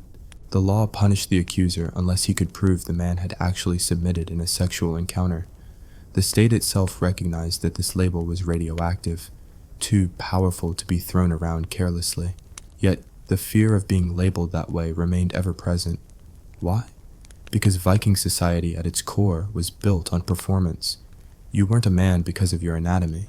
You were a man because you acted like one, fought like one, spoke like one, ruled like one. Masculinity wasn't just an identity, it was a public act performed daily under constant scrutiny. And if you failed in that performance, even once, you risked everything. It's no surprise then that Viking sagas often feature men who go to extraordinary lengths to defend their honor. They kill over insults. They embark on revenge quests that last years. They die needlessly, not for land or wealth, but for pride. And behind much of that violence, behind the boastful speeches and blood-soaked oaths, lies a single unspoken fear, the fear of being seen as less than a man. So deeply did this fear penetrate the Viking psyche that even death was preferable to shame. Better to fall in battle with your axe buried in a man's chest than to be mocked behind your back as a knifing, a coward, a soft one, a man who had surrendered his role. Even the gods weren't safe from this fear. Take Loki, the trickster god. In many myths, Loki shapeshifts into female forms. He becomes a mare and gives birth to a horse. He disguises himself as a woman in order to manipulate others. In modern interpretations, Loki is sometimes seen as gender fluid, a being who transcends human norms. But in the Viking Age, these stories weren't celebrated. They were seen as part of Loki's downfall. His gender bending wasn't empowering. It was proof of his moral decay, proof that he had stepped too far beyond the masculine path into dangerous, destabilizing territory. And so Loki, the gender shifter, the mother of beasts, becomes the ultimate traitor. Because in the Viking mind, to betray your gender was to betray your kin, your gods, your fate. The line between honor and shame was razor thin, and every man walked it daily. This obsession with gender roles wasn't isolated. It was part of a broader anxiety, an anxiety about order, about control, about keeping the world predictable. In a harsh, brutal environment where survival was never guaranteed, structure was sacred, men protected, women nurtured, and anyone who blurred the lines threatened the whole system. So Viking leaders, especially those in power, had to perform masculinity with religious zeal. They had to be warriors, judges, poets, and kings, but never caretakers, never healers, never soft, because softness was weakness, and weakness invited death. Their masculinity was not internal, it was external, constantly reaffirmed by the blood on their blades and the fear in their enemies' eyes. To be called effeminate wasn't just a wound to pride, it was a warning shot, a whisper that the leader had lost control. And once that whisper began, it never stopped echoing. The longhouse was alive with laughter and flame, mead horns clinked, and sagas poured like honeyed drink over the gathered warriors. Yet behind the roaring firelight, behind the proud telling of battles won and foes slain, there pulsed an unspoken dread. One insult, one whispered word, had the power to unravel a man's entire legacy. Argry, effeminate. To be called that was not just to question one's masculinity, it was to tear at the very core of what it meant to be a man in Viking society. A destroyer, a commander, a father of bloodlines and wielder of fate. And no one feared this more than the Jarls, the Viking leaders who ruled with iron and honor. Their power lay not just in the sword, but in perception. The moment a man's name became stained with softness, submission, or, worst of all, woman-like behavior, he became vulnerable, disrespected, suspected, and sometimes destroyed. But what exactly was considered effeminate in the Viking Age? It went far beyond dress or speech. The old Norse concept of masculinity was deeply tied to activity, to dominance, to the stance one took in both battle and the bedroom. A warrior could show love, he could cry, but to take the passive role in sex, to weave words like a woman, to sing softly or submit in sorcery, that was ergy, the darkest form of weakness. And for Viking leaders, the rules were stricter. They were the living embodiments of the masculine ideal. They ruled through drengskapr, manly honor. Their decisions determined war, law, and sacrifice. If a jarl were ever to be accused of unmanliness, it wasn't just his pride at stake. It was his claim to leadership, his standing among kings, his very life. One saga tells of a jarl who won countless battles, spilled rivers of enemy blood, and held land from the Baltic to the fjords. But rumors emerged, whispers that he had once performed satyr, the female-coded magic used to see into the future. He had worn a woman's cloak, they said, spoken chants with a soft mouth. No one could prove it, but no one needed to. His name was mocked in poetry. His boasts were met with silence. He died not in battle, but poisoned in his own hall. The insult had already killed him. Effeminacy was a death sentence in a world where identity was everything. Even insults were weapons forged in this fire. When one Viking accused another of being ergy, it wasn't an empty taunt. It was a legal claim of sexual deviance and moral collapse. In some laws, calling a man arg was so serious it required a duel to settle the matter. If the accused refused the duel, then the insult became true by default, and the shame eternal. This led to a culture of extreme reaction. A jarl could not afford to be calm when mocked. He had to rage, to challenge, to spill blood to cleanse his name. Reputation was everything. The flighting, a form of poetic insult battle, was not just for amusement. It was a test of masculinity, of memory, wit, and dominance. To lose in fighting could be as bad as losing a sword fight, but who decided what counted as unmanly? The answer was often layered in contradiction. Consider Loki, the shape-shifting trickster. He dressed as a woman, gave birth to a horse, and mocked the gods openly. Yet he was both scorned and feared, not quite a man, not quite a woman, but dangerous precisely because of his fluidity. When he insulted Odin for practicing cider, he accused the king of gods of effeminacy. Odin didn't deny it. He simply remained silent. He was beyond insult. But mortal jarls? They were not. Odin could be many things, but a jarl had to be only one. Even within the sagas, we see Viking leaders going to grotesque lengths to prove their manhood. Acts of extreme violence, public declarations of dominance, sexual conquests that were less about pleasure and more about proof. This was not merely bravado, it was survival. In a culture where to be called effeminate was to lose the thread of your story, the only defense was to outshout the insult with thunder and flame. But cracks appeared in the armor. There were those who didn't fit the mold, some Viking leaders who quietly embraced the forbidden, men who loved men in secret, shamans who wore women's garb to dance with the gods.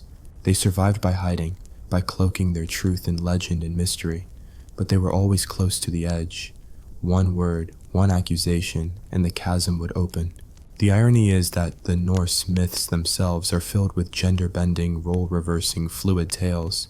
Gods shifted forms, heroes crossed boundaries, power did not always wear a beard, and yet, in daily Viking life, such fluidity was a threat. It had to be pushed away, buried beneath the frost of hypermasculinity, lest the whole system unravel. Still, the fear lingered. Even centuries later, in the Christianized sagas written down by monks, you can hear the echoes of that terror. The jarl who acted too softly, the king who wept too often, the hero whose voice was too pretty. They were not remembered with affection. They were warnings, cautionary tales about what happened to those who let even a drop of femininity into their image. So the Viking leader became a paradox. He stood like Thor, brutal and boastful. But behind the beard, he watched his every word. He crushed enemies not just to rule land, but to silence doubt. His armor was not just metal, it was performance. Daily, constant, exhausting. And when the fire died down, and the longhouse grew silent, some leaders must have wondered what it would be like to speak without fear, to be soft, without shame. But in Viking society, those thoughts were buried like bodies, deep, dark, and never spoken aloud. Not if you wanted to survive, not if you wanted to be remembered as a man. Yet even as Viking society teetered on the edge of Christianity and Norse tradition, the dread of being seen as effeminate remained deeply embedded in their bones. An echo of gods who cross-dressed, of sagas filled with shame, and of a warrior code that punished softness with death. The transformation of their world did not erase the shadows that lay behind their rituals. Instead, those shadows lengthened, twisting into the whispers of priests, the verdicts of councils, the shame of sons who feared their fathers might weep. In Iceland, as the Althing continued to grow in influence, laws began to quietly reflect Christian morality. But some wounds were older than the church. One such remnant was the slur arger, which had not vanished with the missionaries but had simply shifted its mask. What once had been a magical accusation became a moral one. To be arger now wasn't just shameful, it was sinful, and sins, unlike curses, needed confession, penance, and punishment from above. Still, the Norse were not easily bent. Even when baptized, they carved runes on their grave markers, whispered old prayers beneath their breath, and avoided being seen doing anything that might suggest submission. Viking men, especially chieftains and jarls, remained terrified of softness, and thus avoided intimacy, avoided visible mourning, avoided professions that didn't involve command or conquest. In this world, even love could look like weakness. A father might never speak the words "I love you" to his sons, not for lack of feeling, but because such expression was womanly. And in the twilight of the Viking Age, stories spread of warriors who had fallen not from the blow of an axe, but from words. One tale told of a prominent leader who lost his support after a rival poet cleverly wove accusations of effeminacy into a verse that no man could rebut without appearing to care. In Viking society, to defend oneself too eagerly from such insults was itself a sign of truth. There were even quiet rituals designed to prove a man's masculinity when it was doubted. Some involved violent duels, home gangs, that settled not just land disputes, but reputations. Others involved public boasting, ritualized speech where a man would recount his conquests, both martial and sexual, to a roaring crowd. The greater the reaction, the more his manhood was affirmed, but in all these there lingered the same fear. What if I am not believed? That fear shaped the way they built their homes, the way they raised their sons, and the way they worshipped. Even the way they drank together reflected a need to perform. Drunkenness was allowed, encouraged even, but only if it came with bold words, loud songs, or lewd jokes. Silence was suspect, reflection dangerous. There are accounts from Christian monks observing the Norse who were horrified by their customs, how they glorified violent masculinity, yet whispered about gods who changed shapes, changed genders, and slipped between worlds like smoke. The contradiction baffled outsiders, but for the Norse it was not contradiction, it was tension. And within that tension, their worldview was forged. By the early 12th century, as the Viking era gave way to kingdoms and churches, the ancestral shame codes faded into the parchment of old sagas, but they left behind echoes. In Scandinavian culture, even centuries later, masculinity remained tightly guarded, stoic, and silent. The fear of being thought unmanly did not vanish with the longboats. It survived in the weight of expectations passed from father to son, in the things men could not say, and in the roles they dared not touch. And perhaps that is the final truth of why Viking leaders feared effeminacy, not merely because it threatened their reputations, but because it threatened their sense of self. In a world where identity was armor, and armor was everything, to be accused of softness was to be unmade, not by axe nor by flame, but by words. And in a culture where words were as sharp as steel, that could be the most feared death of all. The cold didn't forgive, neither did the gods. In the biting wind of a northern fjord, where the aurora shimmered like a serpent above frozen pine, a man stood alone, his head shaved in ritual disgrace, the sagas never to sing his name again. He had not lost a battle, he had not fled the field, he had simply received. For in the world of the Norse, masculinity was not a broad category, it was a blade's edge, and to fall from that edge, even once, was to become something unspeakable. The shame of being passive was not just social, it was sacred. To understand this world, we must not start with warriors, but with words. In Old Norse, the insult urgi meant more than soft or weak. It meant unmanly in the deepest, most condemning way. Not simply feminine, but shamefully receptive. The passive partner in sexual contact, regardless of who the other was. To accuse a man of urgi was not simply to mock his strength, it was to question his very soul. And in Norse law, such accusations were not taken lightly. Under the Gulathing and Gragas codes, calling a man arger, unmanly, could provoke a legal duel. You either proved your honor with steel, or you lost it forever. Because in Viking society, a man who submitted was no longer a man. This wasn't about preference, it wasn't about affection. The Norse world had no concept of sexual identity in the modern sense.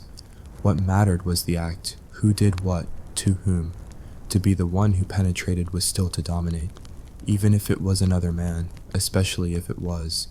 But to receive, that was to step outside the boundary of the warrior caste, to take the role of a thrall, a woman, a thing.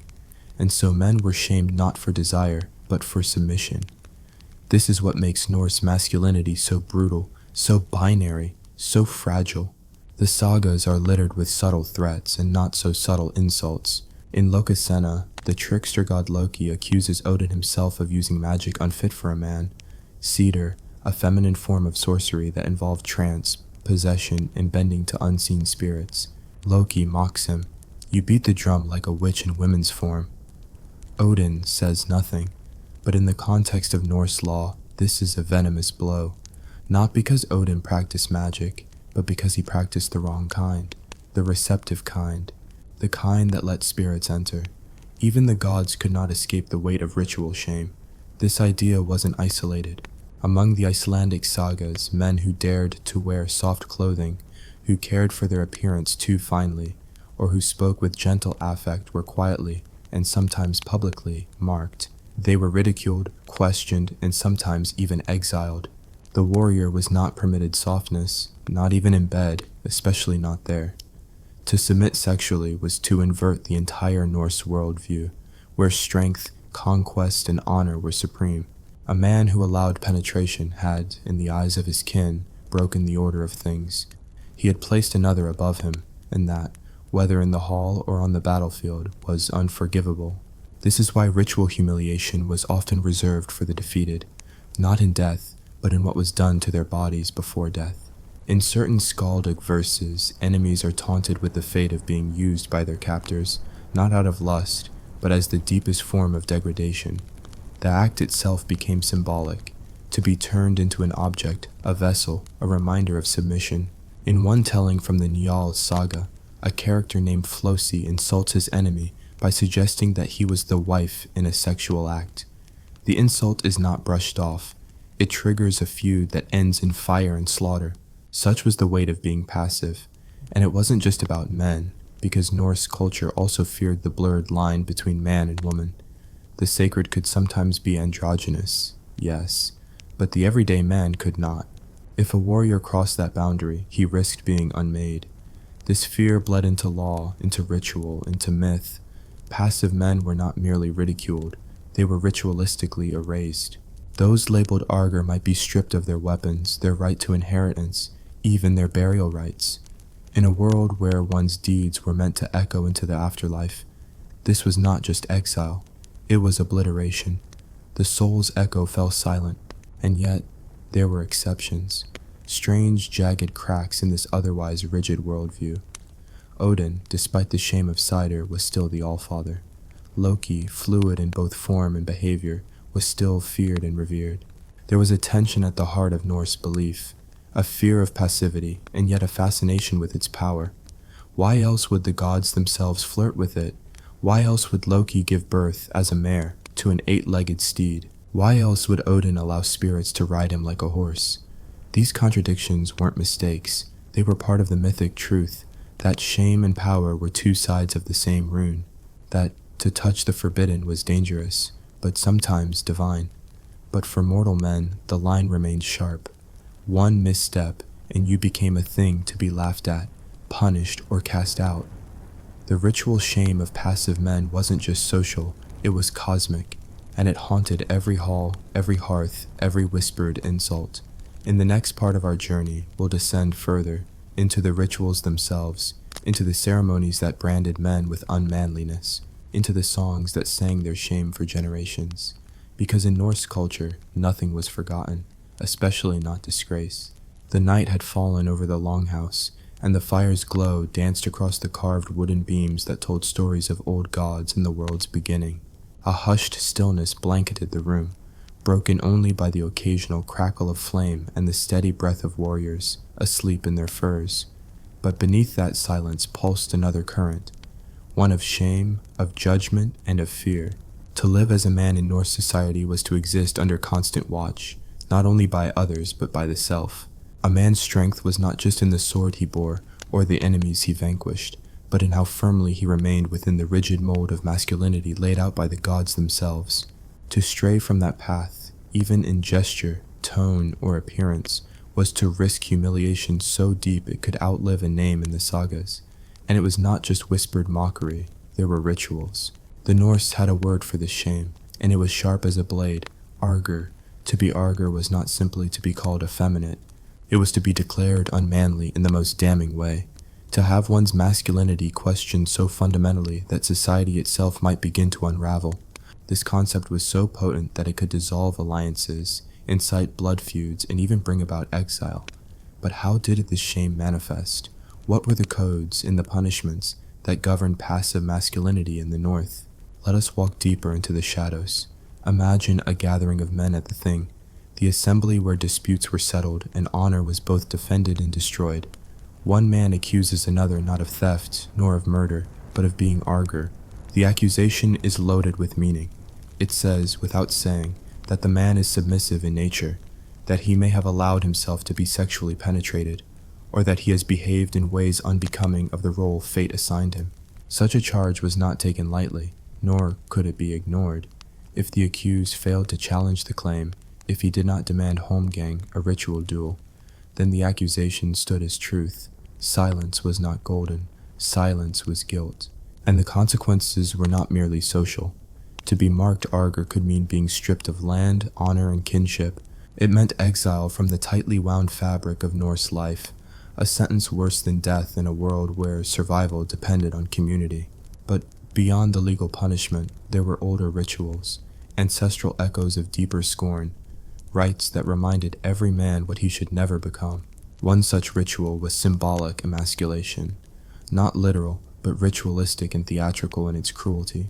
In some parts of the North, a passive man, especially one accused of taking the woman's role in intercourse, might be mocked through a grotesque parody of femininity. Feathers might be tied in his hair. His garments would be altered, or he'd be forced to wear a dress before the gathering. Sheep's dung was sometimes smeared beneath his nose to mock menstruation. These acts weren't mere jokes. They were theater with teeth, designed to sever the man from the realm of warriors and cast him into that of shame and ridicule.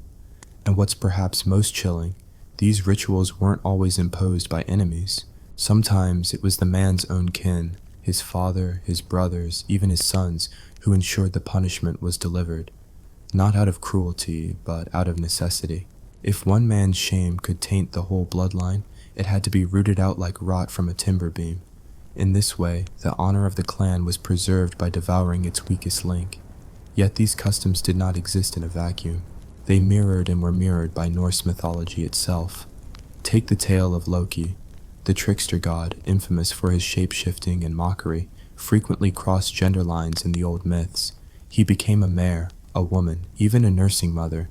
He was both the father and the mother of monstrous beings. And though he was clever and dangerous, he was not beloved. Loki's fluidity made him suspicious, liminal, unpredictable. He was never fully trusted, not by Odin, not by Thor, not even by his own children. In some ways, Loki's mythic gender bending serves as both a cautionary tale and a mirror to societal fears. He is powerful, yes, but he is also punished, tied beneath the earth with venom dripping onto his face. His punishment is cosmic, but it echoes a familiar fear, that the man who steps outside his role must pay a price. But perhaps nowhere was this fear of passivity more evident than in the language itself. The Old Norse lexicon brims with terms that draw violent lines between active and passive male roles, especially in the realm of sexuality. The verb nida, to insult or defame, was not just a verbal insult. It often involved erecting a needstang, a pole carved with runes and crowned with a horse's head, meant to curse the man's manhood. It was public, ominous, and deeply humiliating. To be the target of a needstang wasn't just to be mocked. It was to be spiritually attacked. Your masculinity eroded not just in the eyes of men, but in the sight of the gods. The pole stood as a symbol of reversal. What was up would now fall. What was firm would now be soft. What was proud would now be deflated. The obsession with passivity went even further. Among the sagas are stories of sorcery, seider, a form of magic primarily practiced by women. But Odin himself was said to have mastered it, and for that he was taunted. Unmanly, the other gods whispered, for in the act of practicing seider, one had to adopt a passive, receptive stance, a position, they believed, dangerously close to that of a woman during sex. Even the Allfather, in his hunger for knowledge, risked shame. Power and wisdom were not enough to shield a man from the stain of being thought passive.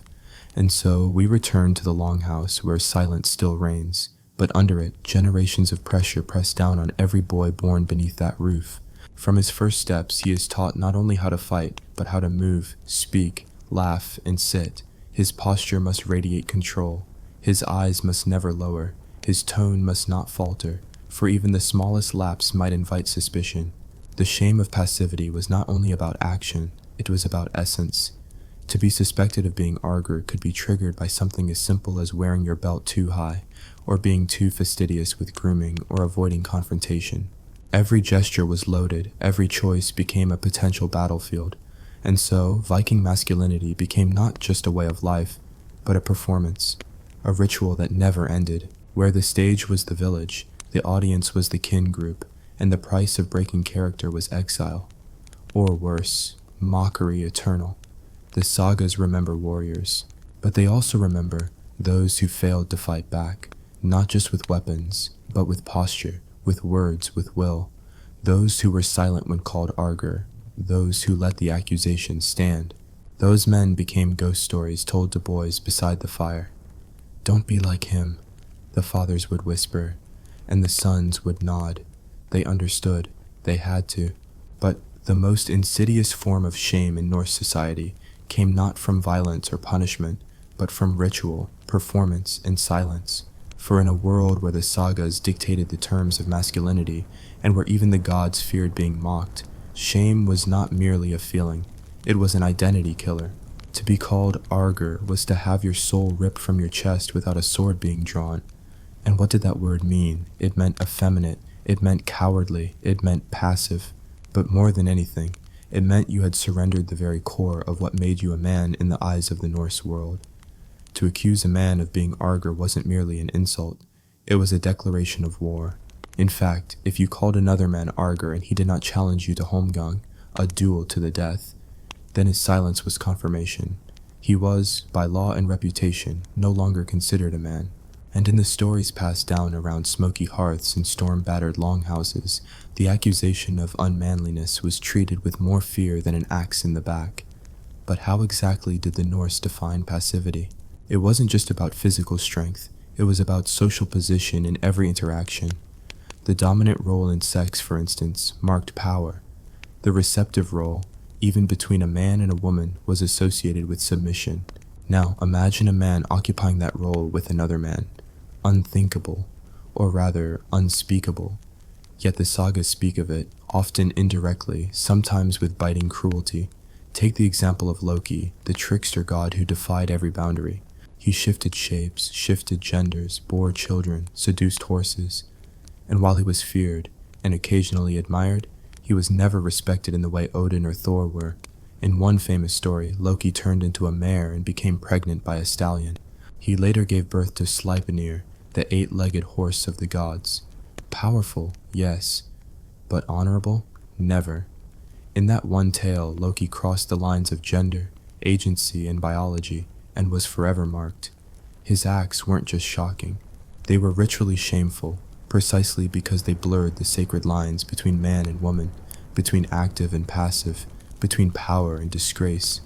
But that's the divine world. The human consequences were even darker. In Norse law codes, to call someone arger or stroden, penetrated, was considered ned, a legal insult so severe it demanded retaliation.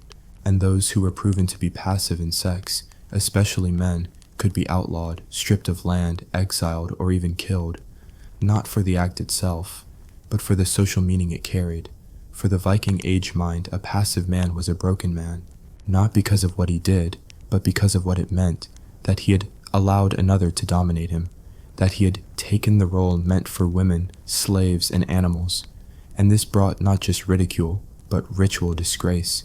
In some communities, a man accused of being unmanly could find need stands erected against him, wooden poles carved with curses and insults, topped with horse skulls and placed near his farm.